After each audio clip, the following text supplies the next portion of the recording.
So moving to the Differenzierung nach Methode, you have 4 methods. First one is Differenzierung nach Aufgabenstellung. Here you are going to give the students different tasks depending upon the difficulty level. The student will choose the task according to his own estimate of his learning process. So that way a student who doesn't feel confident will choose the easy exercise, whereas a student who knows that the exercise is easy will choose the difficult exercise. Then you have Differenzierung nach Leistungsniveau. So in a class there will be fast learners and also slow learners, strong learners and weak learners. Here you are going to give the same task with different difficulty levels,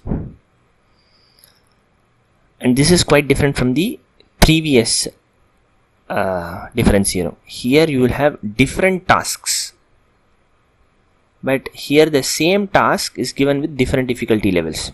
So for one that will be fill in the blanks, one that will be fill in the blanks with Hinweise, and the one has to pick the correct answer from the Mehrwahloption. So same task, fill in the blanks, only in this case the toughest will be no clues, the middle level will be some clues, and the final level or easiest level will be with lot of clues. And the students will choose the difficulty level accordingly and complete the task. Then you have Differenzierung nach Sozialformen. This is basically where you are going to choose whether you want to do a Partnerarbeit, Gruppenarbeit, or Einzelarbeit, or Plenumsdiskussion, etc. So this now depends upon the interest and the capabilities of the students, and different forms demand different things from the students. So if you are a Gruppenarbeit, you have to work as a team, and you cannot do all the tasks. You have to split it up among the team members and then complete it. So that way you have Differenzierung nach Sozialformen. The students learn from each other and they also help each other. So this is very important for building social competence.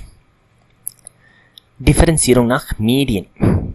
So we have seen that there are a lot of learner tubes in the class, and there are a lot of learner tubes. Some learn by listening, some learn by reading, some learn by doing. So that way your class should have different materials available for the same topic. So you must have pictures, you must have Hörtexte, you must have Lesetexte, or you must have Papierfoldung, etc. Something like that, so that the students can choose as to how they can learn in the best possible manner. In this slide I have given the examples of all the 4 forms. This is very useful for understanding and also can be used for exam purposes. So for Aufgabenstellung, all the students should write a brief, a letter. So there are different Vorgaben, so prerequisites which are given. So half of the students should put along a text together which are in different form and then build up the brief or letter. The other half should do a fill in the blanks exercise. So that way you have differentiated Forderung nach Aufgabenstellung. Then you have Leistungsniveau. They are still going to write a brief. For this the teacher puts a brief Umschlag with the required text on the table. The students can either choose to take the tips from the brief Umschlag, or they can write it on their own. Nach Sozialform, all the students are supposed to write a letter again.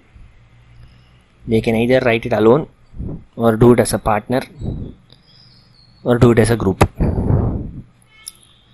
Nach Medien, the same task, write a letter, and for that you can use Wörterbuch, Pinnwand mit Musterbrief.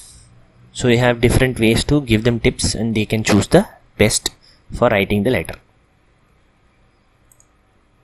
Then we move on to Einsatzmöglichkeiten der Binnendifferenzierung, how to implement them in the class. So first up, you have to fix the boundary conditions in the class, and the boundary conditions can be fixed based on the following factors: how big is the classroom, basically the learning group, and how big is the classroom space, how much time you have for the class, and what are the available material. Depending upon these 4 factors, you can use the appropriate Binnendifferenzierung in the classroom. So this can be applied even for a grosser class, and that way the strength of the classroom doesn't play a major role. It's only up to the capability of the teacher to set the Binnendifferenzierung in the classroom. With that, the chapter comes to an end. Please feel free to like, subscribe and comment to the channel. If you have any questions, then contact me via email or put down your comments and I'll be able to reply. Thank you.